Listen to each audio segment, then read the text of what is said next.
In 1830, Jeremiah Graham, a plantation owner in the state of Kentucky, was making preparations for his firstborn son. This included a chest that was hand-carved and made by an enslaved man named Remus. Jeremiah was not satisfied with the chest, and he beat Remus. Remus died from his injuries. It is said that before he died, Remus cast a deadly curse upon the chest he had made. In today's episode, we will look into the curse of the Conjured Chest.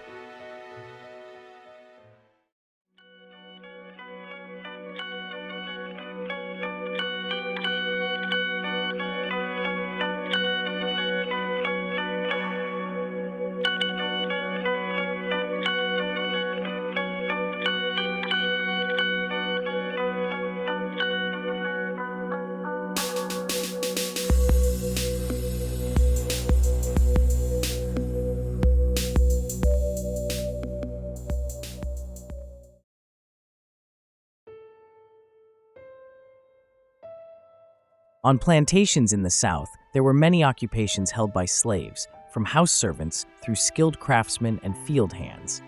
Jeremiah Graham, who owned a large plantation near Frankfort, Kentucky, owned a slave named Remus, who was one of the most skilled craftsmen in the state. It was a piece of his own making that brought about his death. Jeremiah Graham was a harsh disciplinarian at best and an evil bastard at worst. When his wife was carrying their first child, Jeremiah ordered Remus to build a chest of drawers for the baby's room. Remus made a beautiful chest of drawers, with which any man would have been well pleased. Jeremiah Graham, though, hated the finished piece, and in a rage beat Remus so badly that he died a few days later. This injustice angered and enraged Remus's fellow slaves. One of Graham's other slaves was a Conjure man, who remembered and practiced the ways of his people from far across the sea. One dark night, as Jeremiah Graham slept, the slaves gathered in the Conjure man's cabin. A curse of death was placed on the chest for all future generations of Jeremiah Graham's lineage. One drawer was sprinkled full of dried owl's blood, and a Conjure chant was sung. Despite his hatred of the piece, Jeremiah Graham put the chest of drawers in his as yet unborn child's room. It would be satisfying to say that Jeremiah Graham was the first to fall victim to the curse. Unfortunately, that firstborn died within days of his birth. That baby boy was only the first of Graham's descendants to die of the curse. The second Graham son was as a young man, stabbed to death by his personal servant. The chest of drawers fell by inheritance to Graham's third son, John, whose wife wisely stored it in the attic, knowing the tragic associations it had for his family. Eventually, though, she gave it to her sister-in-law, Jeremiah Graham's youngest daughter, Melinda, as a housewarming gift when she and her husband, a charming but lazy Irishman named Sean, set up house on another property owned of the Graham family. Melinda bore many children and was left to raise them alone when her husband deserted her and moved to New Orleans.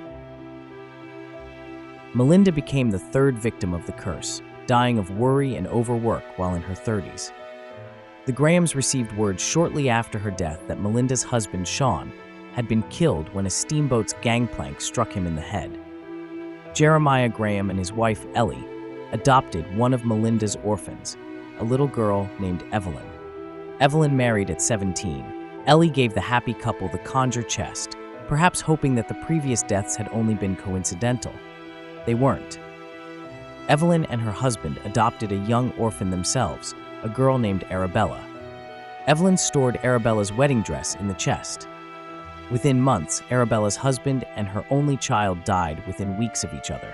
Another bride in the family, Evelyn's daughter-in-law Esther, also stored her bridal gown in the chest. Esther died shortly thereafter. An aunt knitted a scarf and gloves for her son's Christmas present one year, and with Evelyn's permission, stored the gifts in the chest. The boy was killed shortly thereafter when he fell from a train trestle.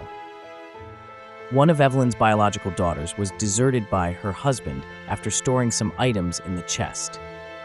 One of Evelyn's younger children was crippled in a freak accident when his clothing was put in the chest. Evelyn, overwhelmed by the number of deaths in the family, took her own life. She was the 11th victim of the Conjured Chest.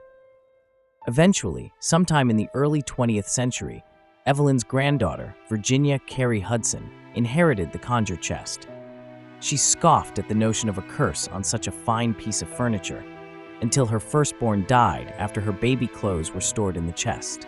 Eventually, after several other accidents and violent deaths raised the number of fatalities associated with the chest to 16.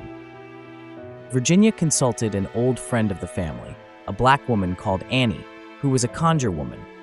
Annie told Mrs. Hudson, after hearing the story, that 3 conditions would have to be met before the curse could be lifted. Someone would have to give Mrs. Bibb Hudson a stuffed dead owl. A pot filled with leaves from a willow tree would have to be boiled from sunrise to sunset, with the owl sitting nearby.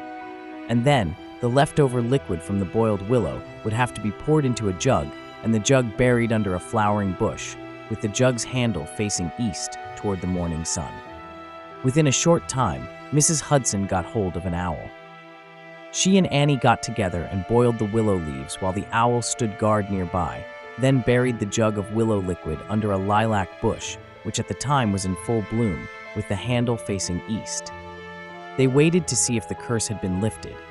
Annie told her that if one of them died shortly, they would be the last. Annie died the September following that strange lifting of the curse. She was the 17th and last known victim.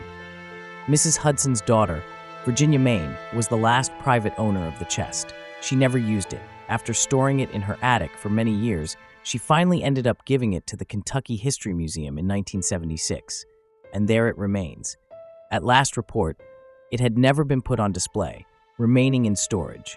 And the museum staff, they say, have placed a powerful talisman against the curse in that old-blooded drawer where the owl's blood was placed so long ago.